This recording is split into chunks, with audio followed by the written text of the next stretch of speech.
Radhe Radhe everyone. आप सभी को दशहरे की हार्दिक शुभकामनाएं। आज की इस वीडियो में मैं दशहरे की संपूर्ण पूजा विधि शेयर करूंगी। देखिए, जब दशहरे के दिन हमें सुबह सुबह नहा धोकर तैयार हो जाना है और जो भी सामान हमें दशहरा पूजने के लिए चाहिए वो हमें एक जगह पर एकत्रित कर लेना है। दशहरा पूजने के लिए हमें चाहिए गेरू, जो पंसारी की दुकान पर आपको आराम से मिल जाएगा। ना मिले तो आप हल्दी भी यूज़ कर सकते हैं। आटा हमें चाहिएगा, अक्षत चाहिए हमें, और जो हमने जवारे माता के सामने उगाए थे वो जवारे हमें लेने हैं। रोली हमें लेनी है और हल्दी हमें चाहिए। कोई भी मीठा जो घर में हो आप मिठाई ले सकते हैं, ना हो तो आप गुड़ भी या बताशे भी ले सकते हैं। और जो भी ऋतु फल है वो हमें लेने हैं समर्पित करने के लिए।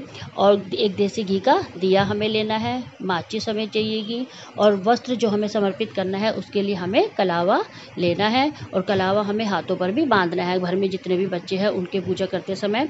और यहाँ पर मैंने बताशे भी रख लिए हैं। और दक्षिणा आपको ज़रूर से लेनी है, क्योंकि दक्षिणा पूजा में रही जो कमियां होती है उनको पूरा करती है। और 1 लोटा जल का हमें भरकर रखना है पूजा के समय, तो 1 लोटा जल हमें लेना है। जहाँ पर भी हमें दशहरे की पूजा करनी है उस जगह को हमें साफ कर लेना है और उसे हमें गेरू से लीप लेना है। अगर गेरू न मिले तो आप हल्दी से भी इसे लीप सकते हैं। देखिए, जो हमें चौक लीपना है ये हमें चौरस में लीपना है, मतलब चौरस की आकृति में हमें लीपना है ये, क्योंकि जो हमें आकृति बनानी है वो भी हमारी चौरस पर ही बनेगी। तो इस तरह से गेरू से चौक लीप कर हमें तैयार कर लेना है। फिर हमें आटे की सहायता से ये आकृति बनानी है दशहरे के पूजन करने के लिए। कुछ लोग कहते हैं कि ये रावण की आकृति होती है और कुछ कहते हैं कि ये राम की। तो जैसे भी आपकी यहाँ मान्यता है, लेकिन हमारे यहाँ तो ये रावण की ही आकृति मानी जाती है। रावण बहुत शक्तिशाली तो था ही, लेकिन शक्तिशाली होने के साथ साथ वो एक बहुत ही बुद्धिमान भी था, बहुत ही ज्ञानी भी था। और रावण के इन्हीं गुणों के कारण दशहरे के दिन सुबह रावण की पूजा की जाती है। यह मान्यता है कि अगर रावण जीवित होता तो पृथ्वी लोक से लेकर स्वर्ग लोक तक की वो सीढ़ियाँ बना देता। इतना मतलब बुद्धिमान रावण को माना जाता था। और जो उसके अवगुण थे, उन्हीं अवगुणों के कारण रात के समय उसका पुतला जलाया जाता है। तो जब हम दशहरा पूजन के लिए ये तैयारी करते हैं तो उसमें हमें गाय के गोबर से 10 थेपलियाँ बनानी होती है। लेकिन अगर आपको गाय का गोबर ना मिले तो आप आटे से भी ये 10 थेपलियाँ बना सकती हैं। ये जो 10 थेपलियाँ होती हैं ये रावण के 10 शीश जो थे उनका प्रतीक मानी जाती हैं। तो इस तरह से हम आटे से ये 10 थेपली मैंने बनाकर तैयार कर ली है। 4 इधर और 4 इस तरफ बनाई है, 2 ऊपर की तरफ हमें बनानी है। बीच बीच में इस आकृति में हमें हल्दी का भी जो है यूज़ करना है, क्योंकि किसी भी पूजा में हल्दी का जो है बहुत ही महत्वपूर्ण मानी जाती है। हल्दी बहुत ही शुभ मानी जाती है। इस तरह आकृति तैयार करने के बाद हमें उसकी पूजा करनी है। पूजा करने के लिए सबसे पहले हमें रोली से इन पर तिलक करना है। जो ये 10 थेपलियाँ बनाई है इन पर भी हम तिलक करेंगे, और जो हमने आकृति बनाई है रावण की इस पर भी हमें तिलक करना है। और घर के जितने भी सदस्य पूजा में बैठे उन्हें भी तिलक करना है। वस्त्र रूपी कलावा हम समर्पित करेंगे और अक्षत हमें समर्पित करने हैं इन 10 थेपलियों पर भी।